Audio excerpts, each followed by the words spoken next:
Hello everyone, আসসালামু আলাইকুম। কেমন আছেন সবাই? নতুন একটা ভিডিওতে আবারও স্বাগতম। আজ আপনাদের সাথে শেয়ার করব আমি কিভাবে ইলিশ মাছের ভর্তা তৈরি করি। তো ইলিশ মাছের ভর্তা তৈরি করার জন্য এখানে আমি মাঝারি সাইজের 4টা ইলিশ মাছ আগে থেকেই ভালো করে কেটে ধুয়ে পরিষ্কার করে তারপরে একটা গামলাতে নিয়েছি। এখন আমি মাছের মধ্যে মশলা মাখিয়ে নিব। তো মাছের মধ্যে প্রথমে দিয়ে দিব পরিমাণ মতো লবণ, তারপরে দিয়ে দিব পরিমাণ মতো লাল মরিচের গুঁড়া, এখন দিয়ে দিব হলুদের গুঁড়া। তো হলুদের গুঁড়াটা আমি দিয়ে দিয়েছি। এখন সবগুলো উপকরণ আমি মাছের গায়ে হাত দিয়ে ভালো করে মেখে নিব। তো এভাবে কিছুক্ষণ মেখে নেওয়ার পর দেখেন মেখে রাখা মাছগুলো দেখতে কতটা সুন্দর লাগছে। এখন এই ইলিশ মাছগুলো আমি ভেজে নিব।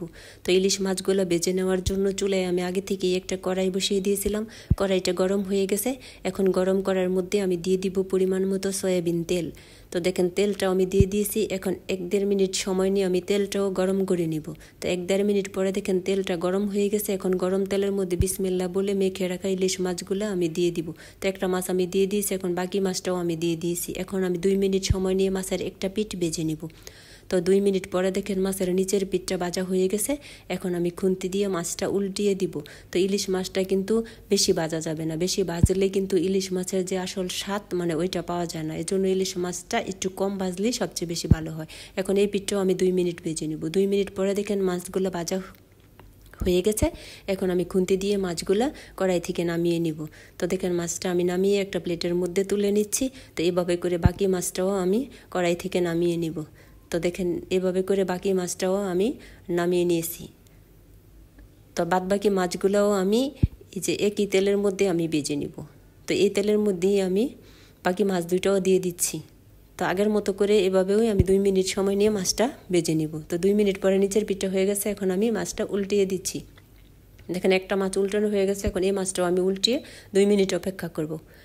তো 2 মিনিট পরে দেখেন মাছগুলো কত সুন্দর করে ভাজা হয়ে গেছে। এখন আমি খুন্তি দিয়ে মাছগুলো তেল থেকে নামিয়ে নিব। তো মাছগুলো নামিয়ে একটা প্লেটের মধ্যে নিয়েছি। আর আপনারা দেখলেই বুঝবেন মাছগুলো আমি কত সুন্দর করে ভেজে নিয়েছি। এখন আমি মাছগুলো ঠান্ডা করে তারপরে কাটা বেছে নিব।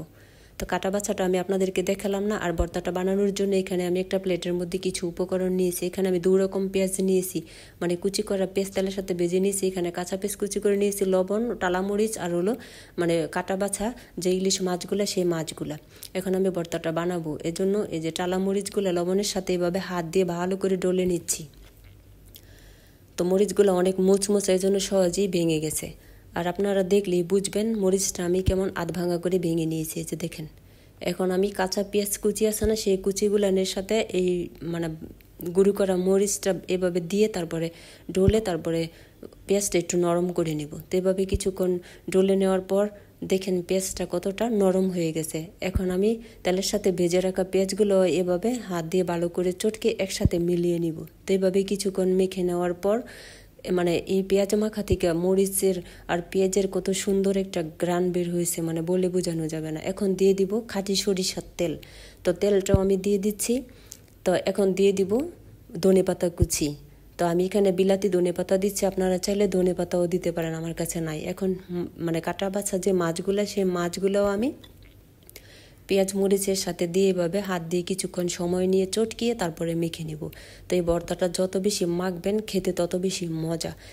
তো কারা কারা এই গরম ভাতের সাথে ইলিশ মাছের ভর্তা খেতে পছন্দ করেন কমেন্ট করে জানাবেন। আমার এই ইলিশ মাছের ভর্তার সাথে গরম ভাত আর লেবু হলে আর কিছুই লাগে না। তো ভর্তাটা মাখানো শেষ, আমি প্লেটের মধ্যে একটা বাটির মধ্যে নিয়েছি। এখন এর উপরে দিয়ে দিব অল্প একটু খাঁটি সরিষার তেল, তারপরে দিয়ে দিব উপর দিয়ে বিলাতি ধনেপাতা কুচি।